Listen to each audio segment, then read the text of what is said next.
नमस्कार साथियों। आज के इस वीडियो में स्टेट 2025 आने वाले एग्जाम्स के बारे में 50 प्रश्न को देखेंगे। ये जो प्रश्न है आपके आने वाले एग्जाम के लिए बहुत महत्वपूर्ण है। इस प्रश्न को शुरू से आप लास्ट तक देखिए और कमेंट में बताइएगा आपने कितने प्रश्न सही किए। ये सब प्रीवियस ईयर प्रश्न है और ऐसे ही प्रश्न आपके एग्जाम में आ रहे हैं। तो इस टेस्ट को या इस प्रश्न को आप अच्छे से लगाइए। हाँ, अगर आप हमारे चैनल पर नए हैं तो हमारे चैनल को सब्सक्राइब करें और बेल आइकन को दबाएं इस तरह के और वीडियो पाने के लिए। चलिए देर न करते हुए वीडियो को स्टार्ट करते हैं। चलिए बताइए प्रश्न नंबर पहला, जनमेजय का नागयज्ञ के रचनाकार है। देखिए बिहार स्टेट, आप नीचे देखेंगे कि एग्जाम में पूछा हुआ ये प्रश्न है और ये प्रीवियस ईयर का पेपर ही है। चलिए बताइए जनमेजय का नागयज्ञ के रचनाकार कौन है? निराला, गुप्त, पंत या प्रसाद जी, कौन सा है? जनमेजय का नागयज्ञ का रचनाकार आपके Jaishankar Prasad ji. Option number D is right answer. चलिए अगला प्रश्न बताइए। अगला प्रश्न, रीतिकाल को श्रृंगार काल किसने कहा? रीतिकाल को श्रृंगार काल किसने कहा? विश्वनाथ प्रसाद मिश्र, अच्छा रामचंद्र शुक्ल, मिश्र बंधु या रमाशंकर शुक्ल रसाल, किसने कहा है? Option number A is right answer. रीतिकाल को श्रृंगार काल विश्वनाथ प्रसाद मिश्र जी ने कहा है। अगला प्रश्न चलिए बताइए, हिंदी साहित्य का प्रथम इतिहास किस भाषा में लिखा गया? ये जो हिंदी साहित्य है इसका जो प्रथम इतिहास है वो बताइए किस भाषा में लिखा गया? अंग्रेजी में, हिंदी में, फ्रेंच में या उर्दू में? इसमें लिखा गया। हिंदी साहित्य का प्रथम इतिहास फ्रेंच भाषा में लिखा गया और इसके लेखक गारसा दत्तासी है। चलिए पढ़ते हैं अगला प्रश्न बताइए। अगला, चंदबरदाई के उस पुत्र का नाम बताएं जिसने पृथ्वी राजरासो के पूर्ण करने का काम किया। देखिए जो पृथ्वी राजरासो है इसको तो चंदबरदाई जी ने लिखा, मतलब कुछ अंश उसके छूट गए थे, जो वही पूछ रहा है किसने उस छूटे हुए अंश को किसने पूरा किया। उस चंदबरदाई के पुत्र का नाम बताइए। चलिए, फकीर मोहन सेनापति, टीकम, जलहण या सूर्यवरदाई? क्या था? चंदबरदाई के पुत्र का नाम जलहण था और उसी ने ही इस छूटे हुए भाग को पूरा किया। चलिए अगला प्रश्न, चलिए बताइए अगला, निम्न में से खड़ी बोली में लिखा गया प्रथम महाकाव्य कौन है? खड़ी बोली में लिखा गया प्रथम महाकाव्य कौन है? प्रियप्रवास, साकेत, कामायनी या कुरुक्षेत्र? आप इसका आंसर बताइए। खड़ी बोली में लिखा गया प्रथम महाकाव्य आपका प्रियप्रवास है। Option number A is right answer. यह हरिऔध द्वारा रचित एक प्रबंध काव्य है जिसमें 17 सर्ग हैं और इसकी रचना सन 1914 में हुई थी। आगे बढ़ते हैं बताइए अगला प्रश्न, मिलन, पथिक और स्वप्न खंडकाव्य के रचयिता कौन है? मिलन, पथिक और स्वप्न खंडकाव्यों के रचयिता कौन है? श्रीधर पाठक, राय देवी प्रसाद सिंह, जयशंकर प्रसाद या रामनरेश त्रिपाठी? कौन होगा इसका? Option number D is right answer, Ramnaresh Tripathi. इसके रचयिता रामनरेश त्रिपाठी जी हैं। चलिए अगला प्रश्न बताइए, हिम किरीटिनी और हिम तरंगिणी काव्य संग्रह किस पद्धति की रचना है? हिम किरीटिनी और हिम तरंगिणी काव्य संग्रह किस कवि की रचना है? सुभद्रा कुमारी चौहान, रामधारी सिंह दिनकर, माखनलाल चतुर्वेदी या शिवमंगल सिंह सुमन? कौन होंगे इसके कवि? आपके माखनलाल चतुर्वेदी जी हैं। सन 1955 में हिम तरंगिणी काव्य के लिए साहित्य अकादमी पुरस्कार भी इनको प्राप्त हुआ है। चलिए आगे बढ़ते हैं। चलिए बताइए अगला प्रश्न। चलिए ये तो आगे वही प्रश्न आ गया, जनमेजय का नागयज्ञ के रचनाकार हैं कौन है? आपके प्रसाद जी हैं। ये रिपीट हो गया। अगला प्रश्न बताइए। चलिए, प्रकृति का मानवीकरण किस युग की एक प्रमुख प्रवृत्ति है? प्रकृति का जो मानवीकरण है वह किस युग की एक प्रवृत्ति है? भारतेंदु युग, द्विवेदी युग, छायावाद युग या प्रगतिवाद युग? कौन सा होगा आपका? Option number C right answer, छायावाद युग। मुकुटधर पांडे की लिखित रूप में छायावाद शब्द का प्रथम प्रयोग था स्वीकार किया जाता है। अगला प्रश्न, चलिए हम अगला प्रश्न बताइए, अंधेरे में कविता के रचयिता कौन है? मुक्तिबोध, केदारनाथ अग्रवाल, अगेय या नागार्जुन? अंधेरे में कविता का रचयिता कौन है? इसका option number A is right answer, Muktibodh. अंधेरे में ब्रह्म राक्षस, अंतःकरण का आयतन, भूल गलती, आदि मुक्तिबोध की प्रमुख कविताएं हैं। चलिए अगला प्रश्न बताइए, तार सप्तक का प्रकाशन कब हुआ? तार सप्तक का प्रकाशन कब हुआ? 1940 में, 1943 में, 1945 में या 1948 में? देखिए वेरी वेरी इंपॉर्टेंट प्रश्न है। देखिए आपके कितने एग्जाम में पूछा हुआ प्रश्न है और हर एग्जाम में लगभग इसको पूछ ही रहा है।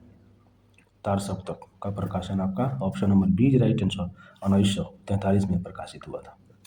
चलिए आगे बढ़ते हैं। देखिए इस तार सप्तक जो है इसके 4 भाग हैं, ठीक है। तो इसमें पहला भाग जो 1943 में ही प्रकाशित हुआ था। चलिए बताइए अगला प्रश्न, असाध्य वीणा कविता का रचयिता कौन है? असाध्य वीणा जो कविता है इसका रचयिता पूछ रहा है। धर्मवीर भारती, भवानी प्रसाद मिश्र, अज्ञेय या मुक्तिबोध? कौन होंगे आपका?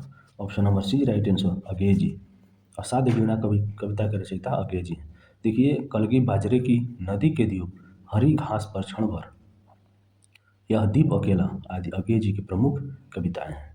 अगला प्रश्न बताइए, चांद का मुंह टेढ़ा काव्य संग्रह के रचनाकार कौन है? चांद का मुंह टेढ़ा जो काव्य है इसका रचनाकार कौन है? गिरजा कुमार माथुर, सचिदानंद हृदय सैन अज्ञेय, धर्मवीर भारती या गजानन माधव मुक्तिबोध?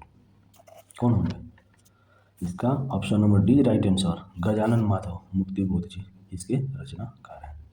चलिए अगला प्रश्न बताइए। अगला प्रश्न, भीष्म साहनी का जन्म कब हुआ था? भीष्म साहनी का जन्म कब हुआ था? 8 अगस्त 1925 को, 8 अगस्त 1935 को, 8 अगस्त 1905 को या 8 अगस्त 1915 को? भीष्म साहनी जी का जन्म 8 अगस्त 1915 को हुआ था। Option number D right answer. इनका जन्म रावलपिंडी में हुआ था। इनके प्रमुख उपन्यास झरोखा, कड़ियाँ, तमस, बसंती आदि हैं। चलिए अगला प्रश्न बताइए। अगला प्रश्न, इंदुमती कहानी के लेखक हैं। इंदुमती जो कहानी है इसके कौन लेखक है? मोहन राकेश, मास्टर भगवान दास, किशोरी लाल गोस्वामी या भुवनेश्वर? कौन सा होगा? इंदुमती कहानी के लेखक option number C is right answer Kishori Lal Goswami ji हैं। जबकि भगवान दास की कहानी आपकी कौन सी है? प्लेग की चुड़ैल है। जो भगवान दास है इनकी कहानी प्लेग की चुड़ैल है। चलिए अगला बताइए, फणीश्वर नाथ रेणु की कौन सी कहानी है? फणीश्वर नाथ रेणु जी है जो हैं उनकी कहानी कौन सी है? रसिक प्रिया, रस प्रिया, प्रिया नीलकंठी या परिंदे? कौन सी है? Option number B right answer Ras Priya. रस प्रिया फणीश्वर नाथ रेणु जी की प्रमुख क्या है? कहानी है। बढ़ते हैं अगले प्रश्न बताइए। अगला प्रश्न, उसने कहा था कहानी किस वर्ष सरस्वती पत्रिका में छपी थी? उसने कहा था कहानी किस वर्ष सरस्वती पत्रिका में छपी थी? 1915 में, 1910 में, 1912 में या 1916 में? किसमें छपी थी? Option number A is right answer 1915 में। और इसके कहानीकार कौन है? चंद्रधर शर्मा गुलेरी। चलिए अगला बताइए, निम्नलिखित उपन्यासों में से कौन ज्ञानेंद्र कुमार का नहीं है? यानी जो ज्ञानेंद्र कुमार जी हैं उनके कौन सा उपन्यास नहीं है? सुनीता, त्यागपत्र, मुक्तिबोध या सन्यासी? कौन से होंगे? ये जो सन्यासी है यही ज्ञानेंद्र कुमार जी का नहीं है। सुनीता, त्यागपत्र और मुक्तिबोध इनकी प्रमुख उपन्यास हैं। चलिए अगला बताइए। अगला बताइए, प्रेमचंद का जन्म कब हुआ था? जो मुंशी प्रेमचंद जी हैं जिनको कहानी का सम्राट कहा जाता है वो लगभग 300 कहानियों की रचना कर चुके हैं। तो बताइए कि प्रेमचंद का जन्म कब हुआ था? 31 जुलाई 1880, 31 जुलाई 1888 या 1836 या 1886? कौन सा होगा? Option number A is right answer 31 जुलाई 1880 में बनारस के लमही गांव नामक गांव में हुआ था। इनका मूल नाम धनपत राय था। चलिए अगला बताइए, महाभोज, महाभोज उपन्यास की लेखिका है कौन है? महाभोज उपन्यास की लेखिका कौन है? मन्नू भंडारी, सानी, ममता कालिया या कृष्णा शुक्ति? महाभोज उपन्यास की लेखिका option number A is right answer Mannu Bhandari ji हैं। आगे चलिए बताइए, मैला आंचल कहानी का कथा निम्न में से कौन सा क्षेत्र से संबंधित है? यानी जो मैला आंचल कहानी है वह किस शहर या किस राज्य की है? लखनऊ की, दरभंगा की, बनारस की या बिहार की? किसकी है? महिला अचल जो फणीश्वर नाथ रेणु के द्वारा लिखा गया एक कहानी है, इसके बिहार से संबंधित है। Option number D is right answer. अगला प्रश्न, चलिए बताइए, फणीश्वर नाथ रेणुकृत आंचलिक उपन्यास है। जो फणीश्वर नाथ रेणु अभी जो देखे हैं उनका आंचलिक उपन्यास कौन सा है? मृगनयनी, शेखर एक जीवनी, गोदान या महिला आंचल। Option number D is right answer. यही जो महिला आंचल है वही उनकी कृति है, जो एक आंचलिक उपन्यास है। इसको भी पूछता है ये कैसा उपन्यास है? आंचलिक यानी अंचल के बारे में इसको बताया गया है। अगला बताइए, अगला, चरणदास चोर किसकी नाट्य कृति है? ये चरणदास चोर है किसकी नाट्य कृति है? हबीब तनवीर, मोहन राकेश, जयशंकर प्रसाद या नाग बोडस। किसकी है आपका? Option number A is right answer, Habib Tanvir की। देखिए आपको प्रश्न थोड़ा सा कठिन लग सकते हैं, लेकिन मैं क्या करूँ, ये तो सब आपके एग्जाम में आए हुए ही प्रश्न है, आप देख सकते हैं ये आपके स्टेट में ही आए हुए प्रश्न है, तो आपको तो करना ही पड़ेगा, चाहे हार्ड हो चाहे आसान हो। आप इन प्रश्नों को करके जाइए और हमारी बात मानिए, इस प्रश्न से आपको जरूर हेल्प मिलेगी, क्योंकि यही प्रीवियस ईयर पेपर का ही ज़्यादा इसमें पूछा जा रहा है। लगभग 50% तक प्रश्न प्रीवियस ईयर पेपर से पूछे जा रहे हैं, तो इस प्रश्न को आप अच्छे से करके जाइए। चलिए अगला प्रश्न देखते हैं। महाभारत की कथा पर आधारित नाटक है। महाभारत जो है, आप जानते हैं महाभारत के बारे में, तो उसकी कथा पर आधारित कौन सा नाटक है? कोणार्क है, आधे अधूरे, अंधा युग या रक्त कमल। कौन सा होगा? Option number C is right answer, Andha Yug. देखिए इस अंधा युग के नाटककार जी धर्मवीर भारती जी हैं। अगला प्रश्न देखिए, उसी से रिलेटेड प्रश्न भी आ गया। अंधा युग किसकी रचना है? अंधा युग किसकी रचना है? नरेश मेहता, मोहन राकेश, धर्मवीर भारती या श्रीकांत वर्मा। अंधा युग जो नाटक है इसके रचनाकार आपके धर्मवीर भारती जी हैं। Option number C right answer. अगला प्रश्न, अंधेर नगरी नाटक के रचयिता कौन है? आपने बचपन में इस कहानी को या नाटक को पढ़ा होगा। अंधेर नगरी नाटक के रचयिता कौन है? भारतेंदु हरिश्चंद्र, बालकृष्ण भट्ट, बद्री नारायण चौधरी या जयशंकर प्रसाद। कौन सा होगा? अंधेर नगरी नाटक के रचयिता आपके ऑप्शन नंबर ए राइट आंसर, भारतेंदु हरिश्चंद्र। यह एक प्रहसन है जिसका प्रकाशन 1881 ईस्वी में हुआ था। यह वस्तु राजा की मूर्खता, अन्याय और अंधेर गर्दी पर तीखा व्यंग करता है। यह जो नाटक है यह क्या है? अंधेर गर्दी पर तीखा प्रहार करता है। अगला प्रश्न बताइए, अगला, आषाढ़ का एक दिन नामक नाटक रचयिता कौन है? यानी जो आषाढ़ का एक दिन नाटक है इसके रचयिता कौन है? जयशंकर प्रसाद, सुरेंद्र वर्मा, लक्ष्मी नारायण मिश्र या मोहन राकेश। आषाढ़ का एक दिन आपका मोहन राकेश जी इसके नाटककार है। Option number D right answer. अगला प्रश्न चलिए बताइए, अगला, अशोक के फूल निबंध के रचनाकार है। यानी जो अशोक का फूल है उसके निबंधकार कौन है, यही पूछ रहा है। कुंवर नारायण, विद्यानिवास मिश्र, हजारी प्रसाद द्विवेदी या रामचंद्र शुक्ल। कौन सा होगा? अशोक के फूल निबंध के रचनाकार option number C is right answer, Hazari Prasad Dwivedi ji हैं। हजारी प्रसाद द्विवेदी जी ने निबंध को व्यक्ति की स्वाधीन चिंता की उपज कहा है।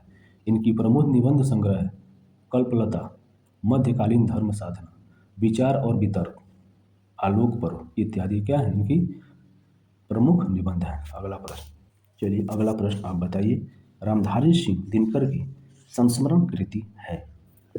यादों की तीर्थ यात्रा, शेष निशेष, अतीत के गर्त या अपनी धरती अपने लोग। रामधारी सिंह दिनकर की संस्मरण कृति क्या है? क्या है? Option number B is right answer, शेष निशेष रामधारी सिंह दिनकर का संस्मरण है। इस संस्करण में 11 साक्षात्कार भी संग्रहित है।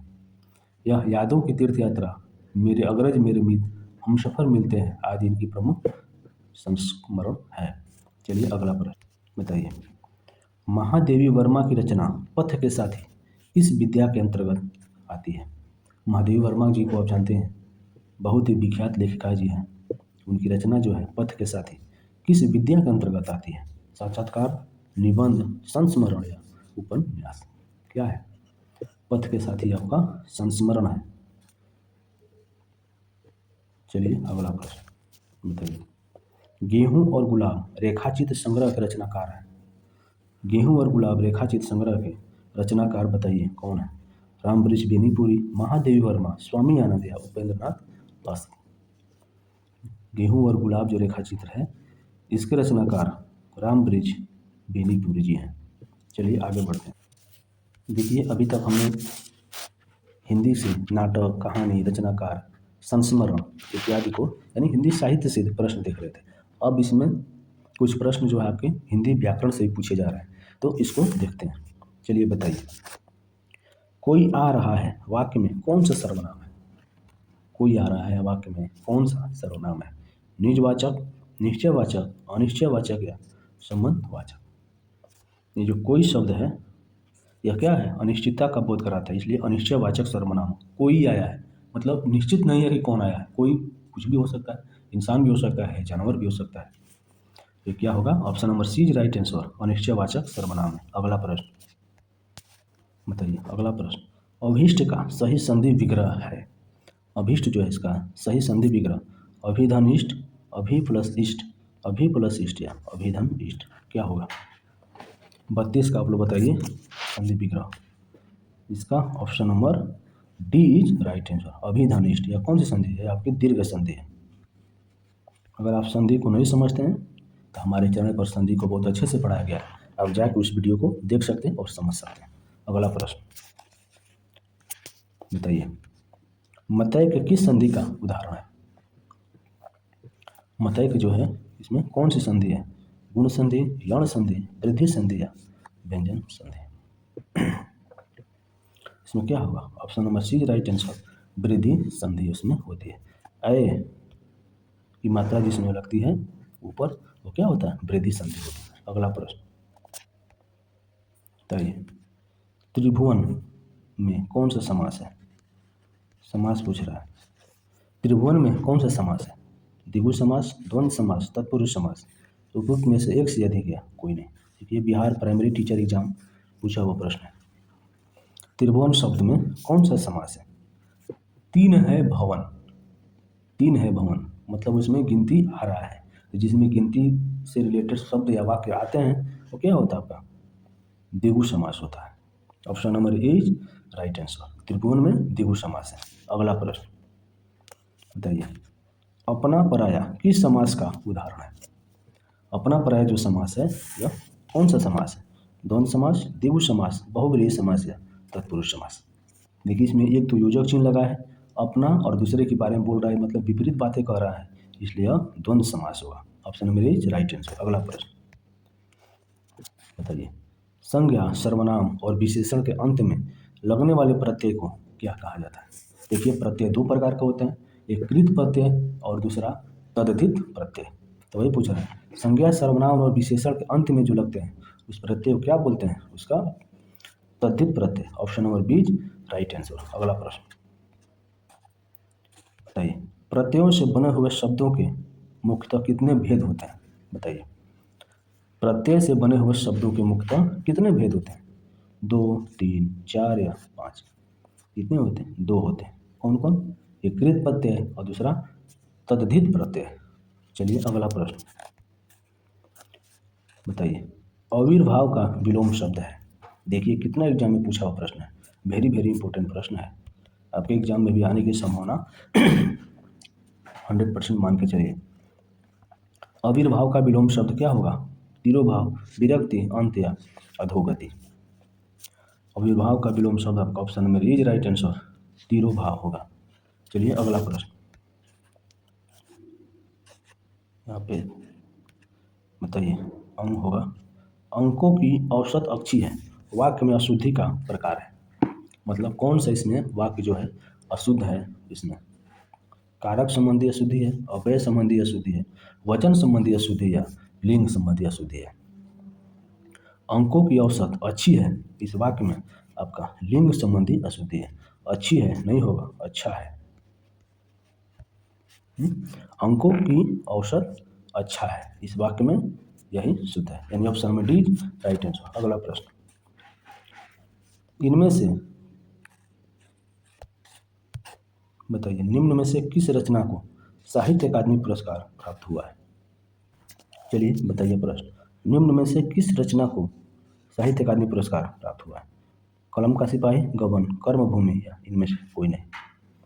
कौन सा होगा? Option number A is right answer, कलम का सिपाही। देखिए यह अमृत राय द्वारा रचित प्रेमचंद की जीवनी है कलम का सिपाही, जो इसकी साहित्य अकादमी पुरस्कार प्राप्त हुआ है। चलिए अगला प्रश्न बताइए, के बिड़ला फाउंडेशन द्वारा दिया जाने वाला पुरस्कार है। देखिए एक के बिड़ला फाउंडेशन होता है जो निम्न में से कौन सा पुरस्कार को देता है।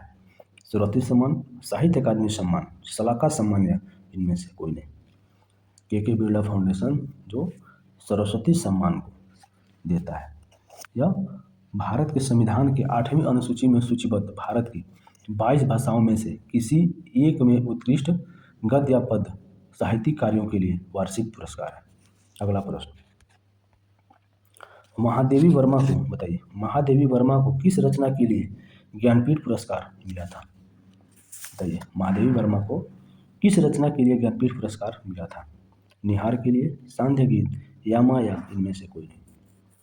इसके लिए मिलता है सन 1982 में महादेवी वर्मा को यामा के लिए ज्ञानपीठ पुरस्कार मिला था। Option number C right answer. अगला प्रश्न बताइए, सुमित्रा नंदन पंत को किस रचना के लिए ज्ञानपीठ पुरस्कार मिला था।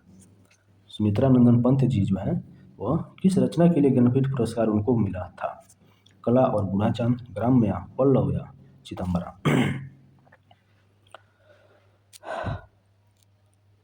Option number D is right answer, Chidambara के लिए उनको ज्ञानपीठ पुरस्कार प्राप्त हुआ था। चलिए अगला, इनमें से किस राज्य की राजभाषा हिंदी नहीं है। बताइए इनमें से किस राज्य की राजभाषा हिंदी नहीं है। जम्मू कश्मीर, उत्तराखंड, छत्तीसगढ़ या झारखंड। हिंदी भाषी जो राज्य हैं वो कितने हैं टोटल भारत में 12 राज्यों में हिंदी भाषा बोला जाता है। तो इसमें पूछ रहा है किस राज्य में हिंदी भाषा को नहीं बोला जाता। Option number A is right answer, Jammu Kashmir में आपकी हिंदी नहीं बोली जाती। बाकी उत्तराखंड, झारखंड और छत्तीसगढ़ में हिंदी को बोलने वाले लोग हैं। अगला प्रश्न, भारतीय संविधान के 8वीं अनुसूची में कौन सी भाषा वर्ष 2003 में जोड़ी गई। बताइए भारतीय संविधान की 8वीं अनुसूची में कौन सी भाषा वर्ष 2003 में जोड़ी गई। कोंकणी, सिंधी, मणिपुरी या संथाली। इसका option number D right answer, Santhali. देखिए 2003 में 8वीं अनुसूची में 4 भाषाओं को जोड़ा गया। कौन कौन, बोडो, डोगरी, मैथिली और संथाली। उसी में से option number D right answer, Santhali को भी जोड़ा गया था। अगला प्रश्न, संविधान की कौन सी अनुसूची में क्षेत्रीय भाषाओं का उल्लेख है। बताइए संविधान की किस अनुसूची में जो क्षेत्रीय भाषाएं हैं उसका उल्लेख है। 7वीं में, 8वीं में, 9वीं में या 10वीं में। इसमें है option number B right answer, 8वीं अनुसूची में भारत की 22 क्षेत्रीय भाषाओं का उल्लेख है। Option number B right answer. अगला प्रश्न देखिए, संविधान की 8वीं अनुसूची में सम्मिलित भाषाओं की संख्या कितनी है। अभी मैंने बताया उस प्रश्न भी आ गया। संविधान की 8वीं अनुसूची में सम्मिलित भाषाओं की संख्या कितनी है। 19 है, 18 है, 22 है या 16 है। कितनी है। Option number C right answer, 22 भाषाओं का उल्लेख है। अगला प्रश्न बताइए, तरनी तनुजा तटटमाल तरुवर बहुछाए, झुके कूल सो जल परसन, हित मनहु सुहाए। इसके रचयिता कौन है। भारतेंदु हरिश्चंद्र, सुमित्रा नंदन पंत, जयशंकर प्रसाद या मैथिली शरण गुप्त। बताइए कौन है। इसका option number is right answer, Bharatendu Harishchandra ji है। चलिए बढ़ते अगला प्रश्न बताइए, किसी व्यक्ति विशेष के जीवन का विषय बनाकर जब कोई अन्य व्यक्ति लिखता है तो उसे क्या कहते हैं। मतलब कि जब कोई व्यक्ति किसी दूसरे के जीवन के बारे में लिखता है तो उसको क्या बोलते हैं। आत्मकथा, जीवनी, रेखाचित्र या संस्मरण। क्या बोलेंगे, उसको जीवनी बोलते हैं जो किसी के जीवन को दूसरा व्यक्ति लिखता है। अगला प्रश्न, और ये आज का आखिरी प्रश्न है, 50 प्रश्न जो हमने करवाया था उसका ये आखिरी प्रश्न। कानों में कंगना, बताइए कानों में कंगना कहानी का प्रकाशन वर्ष क्या है। कानों में कंगना जो है इस कहानी का प्रकाशन वर्ष क्या है। 1913, 1931, 1931 या 1919। Option number A is right answer, 1913। चलिए इस तरह से हमने टोटल 50 जो प्रश्न है इसको कंप्लीट कर लिया है। आप देखें ये कि किस तरह के एग्जाम में प्रश्न पूछे जा रहे हैं। प्रश्न का लेवल थोड़ा सा हाई ही रह रहा है, लोग लो नहीं है, चूँकि आप पीएचडी के टीचर बनने जा रहे हैं, छोटे-मोटे टीचर आप नहीं बनेंगे, आपको 11-12 के छात्रों को पढ़ाना पड़ेगा। तो अपना लेवल थोड़ा-सा ऊपर करके रखिए, चूँकि आप प्रश्न से ही देख रहे हैं कि क्वेश्चन का लेवल आपसे कैसा पूछा जा रहा है। तो चलिए, इस तरह से हमने इस टेस्ट को कंप्लीट कर लिया। आई होप आपने इस टेस्ट को अच्छे से लगाए होंगे।